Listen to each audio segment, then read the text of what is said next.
Welcome once again to RealTalkTwinCities.com. I'm Eric Purius with Bell Mortgage, along with Cheryl Kempenick, Coldwell Banker Burnet. And Donna Quanrud, Coldwell Banker Burnet. Every Sunday at 6 o'clock, we're here on AM 1280 The Patriot, bringing you all things real estate, keeping you connected.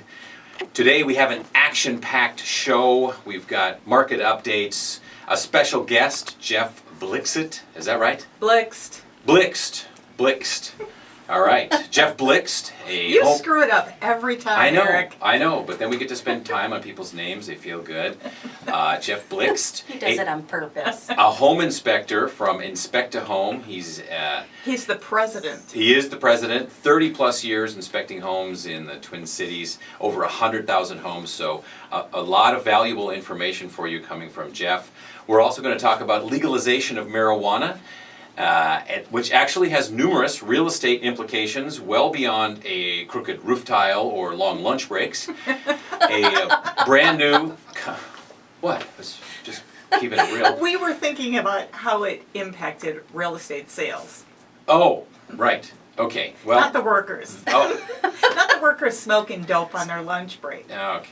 It's just a matter of interpretation. On a more serious note, a brand new concept for the Twin Cities, Accessory,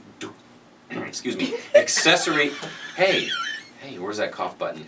Accessory dwellings, what are they and what does it mean to you? Also, if you want to boost your home value, you might want to invite your mother-in-law over. Why space for aging parents is a hot real estate amenity now. Also, some tangles in Tangletown. Buyers, beware of the power of your neighbors. And also, what if they made it illegal to rent out your home? Oh no. Yeah. So before we get into happening. all of those very interesting and juicy tidbits, let's get a little bit of market news from Donna. Go ahead. Hey, leave me alone. A lot of coffee. Oh, it's fall, isn't it? It feels more like January after this cold snap, but I think a bright spot week over week is pending sales. Pending sales were up 10%. That's which great. Is really, really good. I'm hoping that this cold weather doesn't scare people out of the marketplace, though. We saw new listings decrease 15%, but closed sales increased like 38% over last week. So that's huge. We saw a very, very active October. What do you think, Cheryl? Well, we did have some good weather last week. This week, horrible. You know, the other thing I noticed too, looking at October, is the median sale price was up 5%, which is great news for the fall. Yeah. So happy that we had a great October. November slowing down a little bit again, but it's our weather. Exactly. All right. Sounds good. And we have this Tangle in Tangletown. Where is Tangletown? St. Paul, right, Cheryl, or your stomping ground? It is in St. Paul. It's in the McGroveland area. Quite a few older homes in the neighborhood, right around 100 years old. Beautiful homes, larger lots. And the story is, at 1721 Princeton, the head of the conservation for the Minnesota Historical Society bought a 104-year-old home on a double lot. The couple that sold the property had owned it for 42 years. Before the new buyers closed, they received a lot split permit from the city of St. Paul, and they made plans to tear down the house and put up 2 separate homes. The neighbors say they never heard anything about this until after the 10-day appeal period expired. So it's not a historic district, it's not designated as a historic district, but the neighbors protested. They set up a Facebook page called Save 1721 Princeton, and the city has placed a temporary stay on the demolition permit. So what do you think about that? I think that seems pretty nuts to me. I mean, how can the city issue a permit? Obviously, they wouldn't have bought the property if they wouldn't have been able to split it up and sell it. I mean, that's that's their plan. The city said it's okay, and then all of a sudden you can't. There's a few different issues here. First of all, the sellers are saying if they would have known that the buyer was going to tear it down, they would have looked for another buyer because, of course, they were emotionally tied to the property, having owned it for 42 years. The other thing that seems really odd is when you have the head of the conservation for the Minnesota Historical Society wanting to tear down a home that's 104 years old, divide a beautiful lot, and put up 2 homes. But it sounds like she did her homework. She knew it wasn't in an area of historical homes, so she probably picked it out for that very reason. Which is a great point, because now you have a buyer who's purchased a property and closed on it with the intent of splitting it, putting up 2 homes, so investment property, and now she could be told that she can't do it.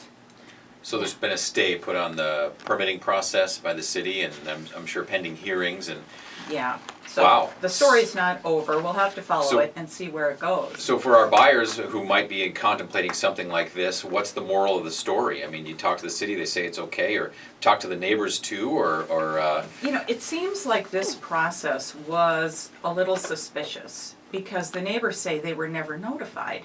And typically, letters go out and there's hearings and the neighbors get to voice their opinion before a ruling is made. And so you just have to wonder, is there some relationship that the buyer has with the city that allowed her to get this approved ooh, without going through the normal process? I don't know. scandal It just brewing in seems Tangletown. a little strange to me. It's all tangled. And so she's going to build, they want to build 2 homes, which is somewhat similar to the accessory dwellings that we mentioned, but not quite. This is a new concept for the Twin Cities. What is it, and what does it mean to us as buyers and sellers, Cheryl? This is a pretty fascinating story because this has really been denied for many, many years. What they're talking about doing is allowing homeowners to add a separate residence onto their current single-family property. And so they could either add on to the home, they could put a residence above a garage, they could make a separate space in their attic area or in their basement. And the thing that's so unusual about this is for years, the restrictions on having a second residence on a property has been prohibited. I know several clients that have been fined for doing this, people that have huge mansions and they've tried to set up a separate residence and they haven't been allowed to either have separate plumbing or a second kitchen. All right. So now supposedly it's going to be, it's either it's proposed or it's already approved, or this is Well, the planning commission voted to approve the ordinance and Okay. now it's on its way to the city council. wow. So, you know, the goal is if a homeowner has a large home that's unaffordable and they can put up a second residence on the property, they can collect rents, which will help them to make it more affordable. So they're saying it could help prevent some tear downs from happening. Right. And people And- are concerned about that. And maybe boost your home's value. I know that if you invite your mother-in-law over, some of the new construction homes, there's space for aging parents, and that's a hot real estate amenity right now. So how are those 2 things related?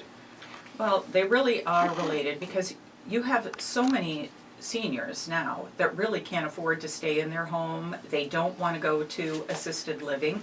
And there's a lot of families that want to bring their aging parents in. Or, you know, the other thing that I see quite a bit too is I have several friends and family members that might have special needs, children that need to continue living with them. So this will allow them to have a separate living space within their home. And I actually have a client who's building a home right now where the main floor is going to have 2 separate master suites with completely separate bathrooms. Yeah. They're planning to share the kitchen in this situation, but there's also builders putting up homes with a separate little kitchen. Well, I just love the seamless integration into our neighborhoods that this will allow. the question becomes, if they're not mandating additional parking, what's gonna happen on our streets in Minneapolis with putting like a little dwelling behind a larger home? How does that all fit in? But the walkability score that we talked about a couple of weeks ago kind of plays into this. People want to be in that urban area. There isn't a lot of affordability for some of these populations, and it's an interesting fix, I think. Yeah, it really is, and they're promoting the light rail and people riding bikes. We had this conversation a couple of weeks ago. So really trying to move towards not as many cars on the roads. And I'm not looking forward to this winter with all of the snow restrictions and moving your car to one side of the street or the other. So on a positive note, I just want to say that Randy and I, we moved, I know, here we go. We moved our offices across the street from our condo. So now it takes us 3 minutes to get to work. We live in a condo, go right through one section of Skyway, and boom, we're at work. Nice. So we don't even know that it's cold outside. We're like mice in a little hobbit hole. Do you have one of those things you could That's you a could good run picture. in? A wheel? One of those Wheel, a wheels? running wheel? No, but you know what? The YMCA is just a block away, so we are considering getting on a treadmill over there. So these accessory dwellings, then they've had success in other communities, Seattle, Portland, Oregon, Denver, and I know that the first hearing was attended by over 200 residents in Minneapolis, and everybody seems supportive because it'll provide hundreds, if not thousands, of units of affordable housing integrated into neighborhoods, so it'll take some of the pressure off of the rental market, I guess. And It's hard to believe that we do actually need more rentals with all of the apartment buildings going up. Yeah. Comps might be tough. You're going to have to find comparables with mother-in-law suites or separate Exactly. dwellings. I don't think they've thought that far ahead.